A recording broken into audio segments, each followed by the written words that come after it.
তো hey guys, আসসালামু আলাইকুম। আজকে নিউ একটি ভিডিও নিয়ে আসছি তোমাদের জন্য। তো এই ভিডিওটা প্রায় সারাদিন লাগাইয়া মেক করা হয়েছে, সো ভিডিওটা দেখতে থাকো। তো আমি আজকে সকাল সকাল বের হয়ে গেছিলাম পানাম যাওয়ার উদ্দেশ্যে। অবভিয়াসলি যারা নারায়ণগঞ্জে থাকো তারা 99% মানুষ পানামগাঁওটা চিনো। এটা অবভিয়াসলি সোনারগাঁয়ে অবস্থিত। বন্দর এলাকায় যারা থাকো তারা একটু ভালোভাবে চিনো।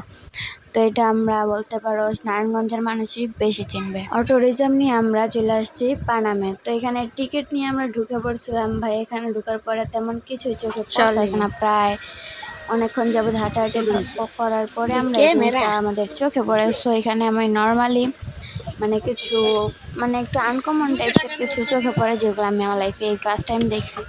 এরকম দেখছি, বাট এটা একটু আনকমনই ছিল। তো যাই হোক, ভালোই লাগছে। এখান থেকে কিছু কেনাকাটা করেছিলাম আমি। তো দেন আমরা ভিতরে চলে যাওয়ার পরে সবাই মজা করতে করতে ঢুকতেছিলাম। বাট চোখে যখন এরকম কিছু পড়ে, চোখটা পুরা অপবিত্র হয়ে গেল। ভাই তোমরা ঘুরতে আসতো ভালো কথা, এইরকম অন্ধকার জায়গায় কেন একটা ছেলেমেয়ে থাকবা? তো যাই হোক, এরকম কেউ করবা না। এটা একটা নিজের জন্য না, নিজের ফ্যামিলির ইজ্জত প্রায় নষ্ট হয়ে যায়। সো এরকম রিস্ক কেউ নিয়ে নিজের লাইফে নিতে যাবে না। তো আমরা বের হয়ে গেলাম ওইখান থেকে। দেন আমরা আমি একটা কথা বলি, দিনের বেলায় কখন আপনারা পানামে ঘুরতে যান না। পানামায় কেন কোথাও ঘুরতে যান না, কারণ এখানে অনেক পরিমাণে রোদ। আর এই রোদের মধ্যে ঘুরতে গেলে কি বলবো, পানির পিছনে অর্ধেক টাকা চলে যাবে। সো যাদের বাজেট কম তারা দিনের বেলা ঘুরতে না যাওয়াই বেটার। আর আমরা এখানে ফ্রেন্ডরা মিলে গেছিলাম। সো আমাদের বাজেট প্রায় একদমই অল্প ছিল বললেই চলে। তো ভাই এখানে খালি ঘুরতে এসেছিলাম, এখানে আর কিছুই চোখে পড়লো না। তো একটা ভিডিও মেক করা হয়নি, সেইটা আমরা লাঞ্চ করছিলাম। তো আমার ফ্রেন্ড আমার বলতেছিল একটা সাদা ভূত দেখা যা ভিডিও কর।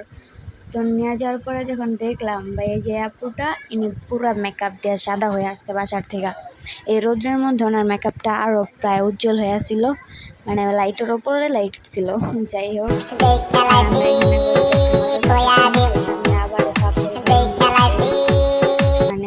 কি করলাম জীবনে। যাই হোক, এগুলা বেটার জিনিস না লাইফের জন্য।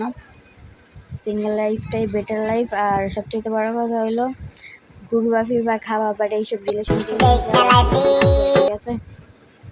তো এখানে আমরা ঘুরতেছিলাম, তো গরমের জন্য পানি কিনতে চলে আসলাম। এখান থেকে আমরা প্রায় 2 লিটার পানি নিয়ে আবার ভিতরে চলে গেছিলাম।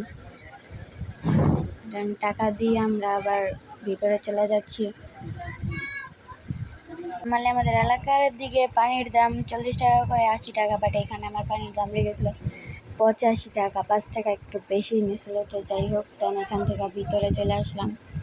আসার পরেও সেম রোদ্রের মধ্যে জায়গাটা সুন্দর ছিল, বাট এই জায়গায় বিকাল টাইমে আসলে মনে হয় বেটার হইতো আমার কাছে।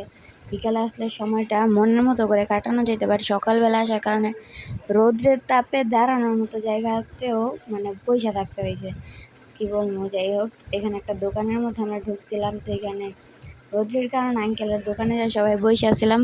তো আঙ্কেলই বের হয়ে গেছিলো আমরা ঢোকার কারণে। তো সবাই এগুলো দেখতেছিল। তো সাইডে একটা এই মেলা বলা যায়, ওটা মেলা বসছিল, ছোটোখাটো একটা মেলা এই পানাম শহরের সাইডে। তো আমরা এখানে নৌকা পেয়েছিলাম, নৌকা উঠে গেছে।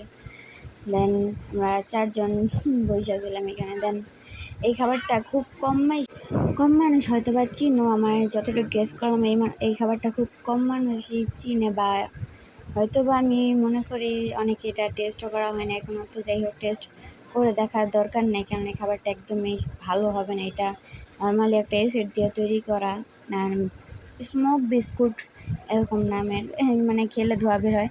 বাট খাওয়ার পরে জিভটা এরকম একটা ফিল হইলো যেন একটা অন্যরকম কিছু। যাই হোক, অ্যাসিড যা পুরাটা অ্যাসিডের। তো কেউ টেস্ট করে দেখার দরকার নেই। দেন এই পরন্ত বিকালে আমরা বাসায় চলে যেতেছি। ওয়েদারটা পুরো জোস ছিল এই টাইমে। তো গাইস, অবভিয়াসলি সাপোর্ট চাই, ঠিক আছে? Like, comment and share. আল্লাহ হাফেজ। ফলো তো মাস্ট।